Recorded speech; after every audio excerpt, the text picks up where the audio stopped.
আমার বাড়ি কিশোরগঞ্জ জেলা যশোদল ইউনিয়ন ৮ নং ওয়ার্ড দুলিয়াচর গ্রাম।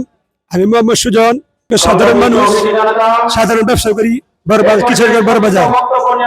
আমি সম্পূর্ণ আমার ব্যবসায় যত পুঁজি ছিল এই পুঁজি টাকা দিয়ে এই সাইকেলটা আমি কিনেছি নাকি।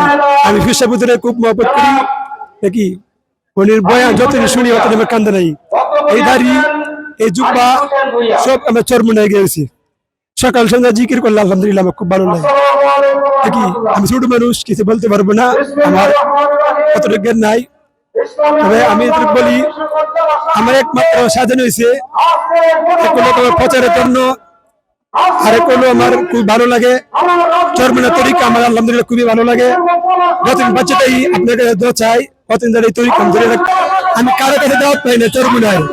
আমি নুরুল ইসলাম অলিপুরি হুজুরের কাছে দাওয়াত পাইছি চরমুনায়। এই আমি চরমুনায় ভাগ হইলাম। চরমুনায় গিয়া আলহামদুলিল্লাহ আমার পরিবর্তন অনেকটাই হলো। মুখে দাঁড়িয়ে রাখছি, যুবকতা দিচ্ছি, সুন্নাত তরিকা তালাবাদ চেষ্টা করি, সকাল সকাল জিকির করি, কতটুকুই। আর ফিরসাপুরের বয়ান উনির কাছে আমি মহব্বত করি, দিল থেকে আমার প্রাণ থেকে আমি মহব্বত করি। আমার নেতা একমাত্র আল্লাহ রাসূলের উপরে, একমাত্র আমার নেতা চাইকে চরমুনা। আশা করি যতদিন আপনারা দোয়া করবেন, যতদিন বাঁচে থাকি ততদিন এই তরিকা আমি ধরে রাখতে পারি।